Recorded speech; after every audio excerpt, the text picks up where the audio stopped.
And basically I just picked up this objective and elaborated on it, and it's titled Investigating the Influence of Leaders' Intellectual Stimulation on Employee Resistance to Change at Equine Automobile Dealerships. So just a bit of a background on my studies. I looked at the Equine Automobile Dealership companies, organizations in the Equine region, which covers Hillcrest, Durban North, Durban South, a bit of Bluff, and those dealership organizations around. And in the broader context, I interviewed about 37 managers, and then I also handed out questionnaires. So it's a bit of quantity and quality. But for the purpose of this study, I picked up on just a quantitative aspect to write this paper. So the table of content contains an abstract introduction, problem statement, research aims and objectives, literature review, methodology, result discussion, conclusions, and recommendation. So basically, my abstract is just speaking to the essence of leadership management. I listened to a presenter in #1 before I came over here, and I found this discussion quite interesting because he focused on the effectiveness of leadership management. I believe that in every organization, higher education, every organization, basically, once the leader is effectively doing what is expected, everyone follows suit. So in practical essence, I'm looking at the transformational leadership style, because we need transformational leaders to make change work. We understand how the world shifted. There was a paradigm shift after the COVID.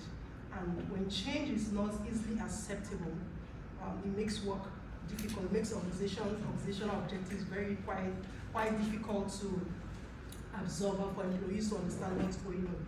So basically, the study is looking at how this automobile industry could accept innovative decisions and ideas and get them to be more creative, because we know in the automobile sector it has to do with technology, and technology is something that needs to be sustainable. It needs to consistently change over time. And in a situation where you have leaders that are not willing to be intellectual, willing to be creative, willing to get people along in achieving the organizational objective, it becomes a problem. So it's not all about leadership management without having the intellect and creativity. You can't give what you don't have. You can't teach what you don't know. So yeah, that's it. Where are the leaders pointing the employees basically to? So the introductory aspect of my study is just speaking to the gap in the study, because generally we talk about leaders and what they can do and what they can't, but it's important to look at a specific aspect of leadership, which is intellectual stimulation. How can leaders stimulate intellect of your employees? Because as much as we look at everyone in an organization, you feel like some people are not capacitated enough and others are smarter, others are not. But I believe that there's a beauty to everyone, there's a potential to everyone. So we need leaders that can bring out the potential in every employee by making them contribute effectively in terms of making decisions. Don't feel anyone's decision or suggestion is less than the other. Making them participate when it has to do with brainstorming, creative thinking, coming up with ideas and solutions. You never know. Your employees might know even more than the leaders. So when you have leaders that are willing to engage with their employees and give them opportunities to share their perspectives to certain changes that has been introduced, you realize that they easily acclimatize to change. So this is a diagram that speaks to two things that happens in organizations. If you have a leader that imposes change on you, imposes change on the employees in the organization, we have some of these employees that have the tendency to oppose, they are against the change, and that is what we see here. There's a tug of war. So the first diagram represents a tug of war going on. Some people are for the change, and we have others on the other side that are against the change. And the other side is a representation of an organization that has a leader that is bringing the employees together and saying, what do you have to offer? What do you have to say? What do you have to do? What do you think you can add to this goal, how do we make this goal achievable? What are your intent? What are your perspective? So when you see those three mannequins, we see them putting a jigsaw puzzle together. And we've seen different colors. The different colors represent different people, different ideas, different thoughts. And at the end of the day, putting the jigsaw puzzle means you are putting your ideas together to achieve probably the basic goal that has been set for the organization. So you can see the two diagrams are speaking a positive and a negative aspect of who the leader represents in an organization. So here's a problem statement. The major problem statement is that we talk about leadership. We talk about the essence of leadership, but we emphasize on the need for leaders that are quiet intellectual in nature. We need leaders that are quiet intellects.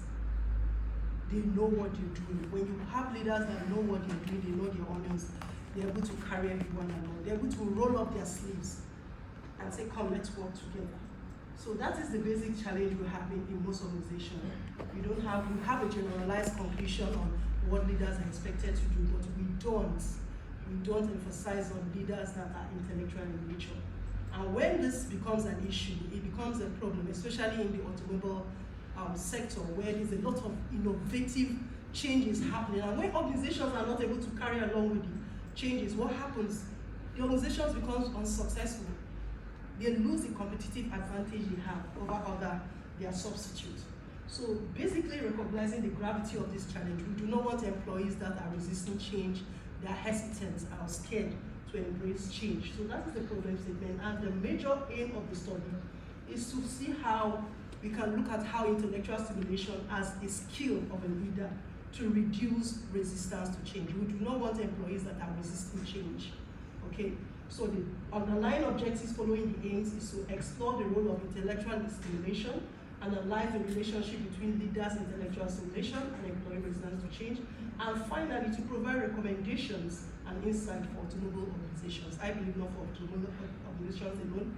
You can look at health sector, higher education. Every sector of the organization needs intellectual leaders. So my literature is underpinned from the theoretical framework titled Transformational Leadership Theory. And based on that theory, it's speaking the minds of different scholars that have one or two things to say about transformational leadership theory. So the intellectual stimulation is just a construct under transformational leadership theory, but we just took it out and focused on what it has to offer in the organization. So continuation of my literature review, we also speak on the dependent variable, because the independent variable is intellectual stimulation, the impact of intellectual stimulation on employee resistance to change. So a bit of resistance to change, we look at the 3 dimensions of employee resistance to change.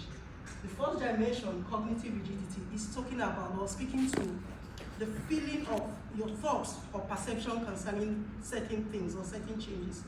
When you feel like you can't accept or you can't believe that you can adapt to change, that's cognitive rigidity. You've narrowed your mind that you can't accept the change.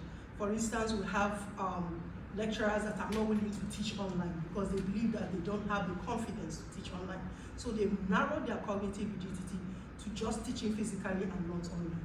The second, and that causes resistance because it means you are resisting the change of teaching online. Another dimension of resistance to change is short-term focus. Short-term focus means you don't have the capacity to focus on the change that has been introduced. Probably you pick up, you want to learn, and then all of a sudden you lose focus. So that's an aspect that leaders have to look into. Do my employees have short-term focus? Do they lose sight of, or they don't have the capacity to learn more? The third one speaks to routine seeking. We have employees that are used to certain ways of doing things and they are not willing to give up their routines. And we know that with change and technology, you have to adapt to changes. You can't stick to routines. Unfortunately, we see older staffs and employees fall into this routine because the older staffs are used to normal ways of doing things. The younger ones and the Gen Zs and millennials are a bit more flexible. So the methodology of the study, I said our targets, we have the research design, population sampling method and all of that under the methodology, and I know I'm running out of time. So I just want to speak about how I got my target population. I looked at, the study said during my course of studying on how many organizations, we found out there were over 660 automobile dealership in South Africa, and then it broke down to 278 in KwaZulu-Natal, and then I think about 35 in the eThekwini region.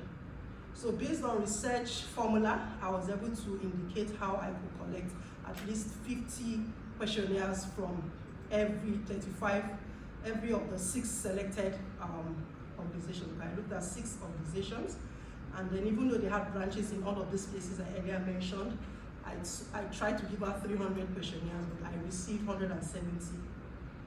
And then based on that, I was able to get my target population, carried out my research instrument using the resistance to change scale questionnaire developed by OREC 2003. And then I used the internal consistent reliability for ascertaining my reliability construct. Okay, so this is what my result looks like.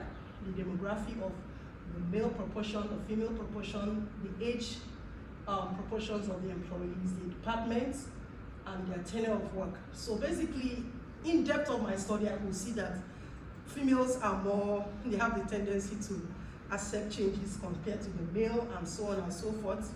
That's when we go depth into the study. And so this is how the statistics of the analysis came up. Out of 170, we used the SPSS 23, and then based on correlational analysis, we're able to study these 3 constructs which I talked about: the cognitive rigidity, short-term focus, and routine seeking. Based on the research instrument, we're able to collect from these items, the number of items from the questionnaire, determine the variance and the compound alpha.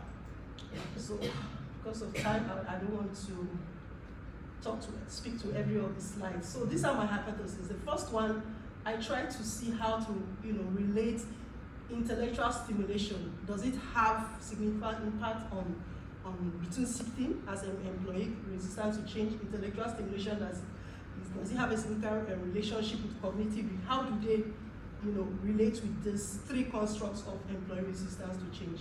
And basically from the result, it could indicate that intellectual stimulation has no significant relationship with employee resistance, which means that intellectual stimulation rather helps to make employees accept change and not to resist. And that's why there was an inverse relationship in the 3 hypotheses. So speaking to our conclusion and recommendation of the study, we could just basically tell that we need more intellectual leaders. We don't just want leaders, we want leaders that are intellects. We hear this lady speaking, she's speaking from an intellectual, and that's why we're all, everyone was, focused on getting solutions. We want leaders that are bring solutions. When you're a solution provider, people tend to attract people, not necessarily finding out the problem. We want to know how to get solution. So we need leaders that could give us solution, and then as well carry others along in understanding how those solutions could be sustained over time. And that's what my conclusion is picking up. So how will this result help future leaders and stakeholders? Because at the end of the day, you get to resolve that intellectual stimulation is important. You have to reach out to not only the automobile organizations. In fact, after I carried out the study, I decided to start doing more literature papers in different sectors of the organization. I've written a paper on how this leadership could help public sector, how it could help in higher education, how it could go into AI, artificial intelligence. So I've left the auto sector, and I'm trying to see how effective leadership management could help other organizations. But because I don't have my data in all of that, I make them literature papers. So with my understanding, I believe that intellectual stimulation is very important and is crucial in every system to make systems to work and to implement succession planning. As much as change, for you to sustain change, sustainability development, we need constant leadership training. We need workshop engagements for the staffs. Find out those staffs that have less cognitive rigidity. How do you help them? Those ones that are lacking in terms of short-term focus, they can't work for a long time. How do you encourage them? And forming workshops that will help with stress management, accepting change easily rather than being imposing on them. There are ways to get your employees to enjoy their work and to enjoy the acceptance of change. So basically, that's what my study is about.